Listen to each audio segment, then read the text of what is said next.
Assalamualaikum warahmatullahi wabarakatuh.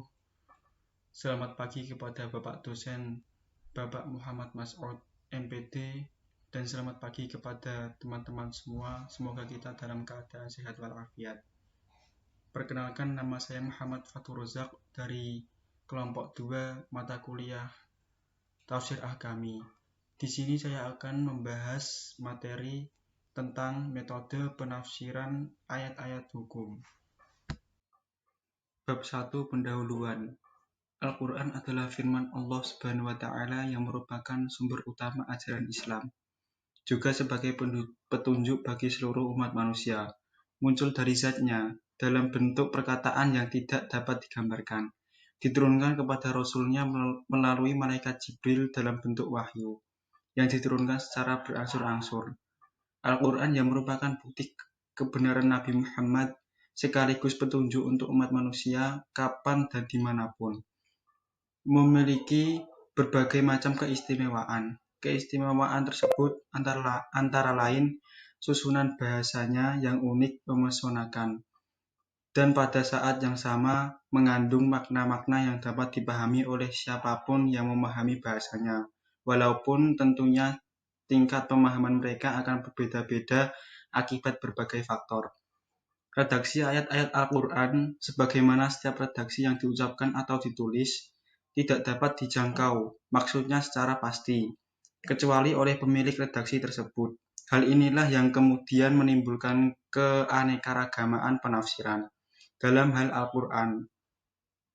Para sahabat Nabi sekalipun, yang secara umum menyaksikan turunnya wahyu, mengetahui konteksnya, serta memahami secara alamiah struktur bahasa dan arti kosakatanya, tidak jarang berbeda pendapat, atau bahkan keliru dalam pemahaman mereka tentang maksud firman-firman Allah yang mereka dengan atau mereka baca itu.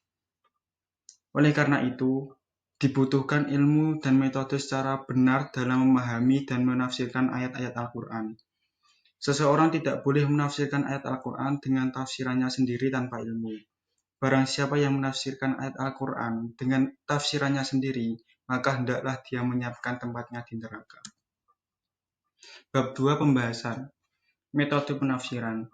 Yang dimaksud dengan metodologi penafsiran ialah ilmu yang membahas tentang cara teratur dan terpikir baik untuk mendapatkan pemahaman yang benar dari ayat-ayat Al-Quran sesuai kemampuan manusia. Metode tafsir yang dimaksud di sini adalah suatu perangkat dan tata kerja yang digunakan dalam proses penafsiran Al-Quran. Perangkat kerja ini secara teoritik menyangkut dua aspek penting, yaitu pertama, aspek teks dengan problem.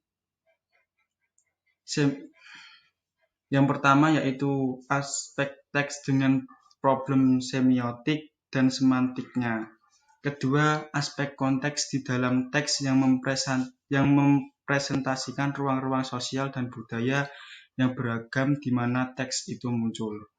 Jika ditelusuri perkembangan tafsir Al-Quran sejak dulu sampai sekarang, maka akan ditemukan bahwa dalam garis besarnya penafsiran Al-Quran dilakukan dalam 4 cara. Sebagaimana pandangan Al-Farmawi, yaitu ijmali, global, tahlili analisis, muqarron, perbandingan, dan maudhu'i, tematik. Metode ijmali global.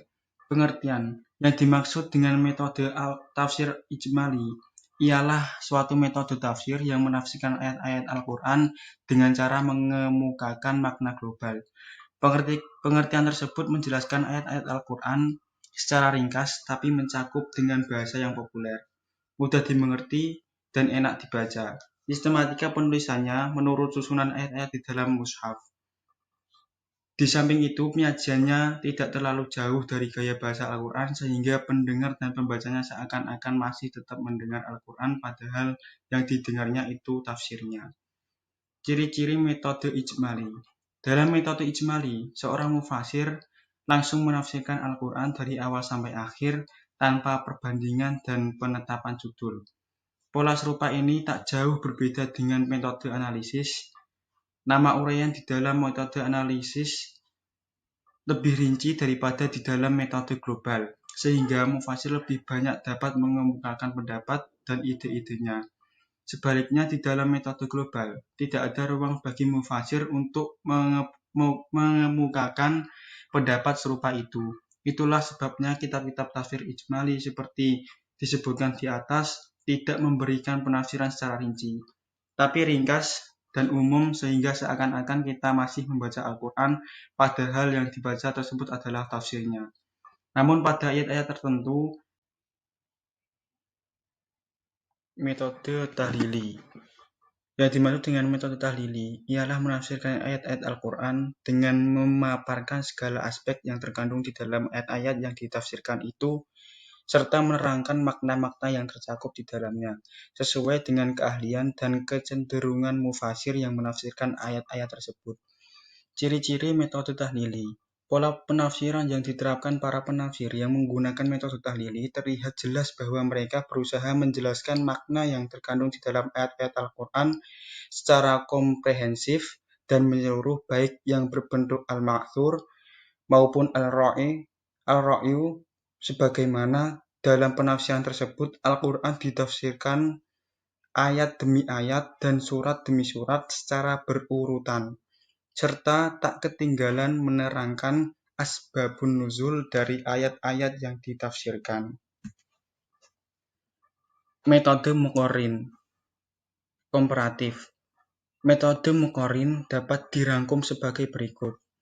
A. Membandingkan teks ayat-ayat Al-Quran yang memiliki persamaan atau kemiripan redaksi dalam dua kasus atau lebih, dan atau memiliki redaksi yang berbeda bagi satu kasus yang sama.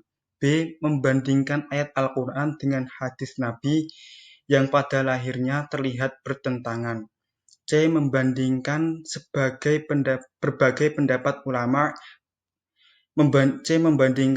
pendapat ulama tafsir alam dalam menafsirkan Al-Quran. Ciri-ciri metode muqarrin. Perbandingan adalah ciri utama bagi metode komparatif. Di sini letak salah satu perbedaan yang prinsipil antara metode ini dengan metode-metode lain. Hal ini disebabkan karena yang dijadikan bahan dalam memperbandingkan ayat dengan ayat atau ayat dengan hadis adalah pendapat para ulama tersebut dan bahkan dalam aspek yang ketiga. Oleh sebab itu, jika suatu penafsiran dilakukan tanpa membandingkan berbagai pendapat yang dikemukakan oleh para ahli tafsir, maka pola semacam itu tidak dapat disebut metode muqarrin. Yang terakhir yaitu metode maudhu'i, yaitu membahas ayat-ayat Al-Quran sesuai dengan tema satu judul yang telah ditetapkan. Semua ayat yang berkaitan dihimpun, kemudian dikaji secara mendalam dan tuntas dari berbagai aspek yang terkait dengannya seperti asbabun nuzul, kosakata, dan sebagainya. Semuanya dijelaskan secara rinci dan tuntas, serta didukung oleh dalil-dalil atau fakta yang dapat dipertanggungjawabkan secara ilmiah, baik argumen itu berasal dari Al-Quran dan hadis maupun pemikiran rasional.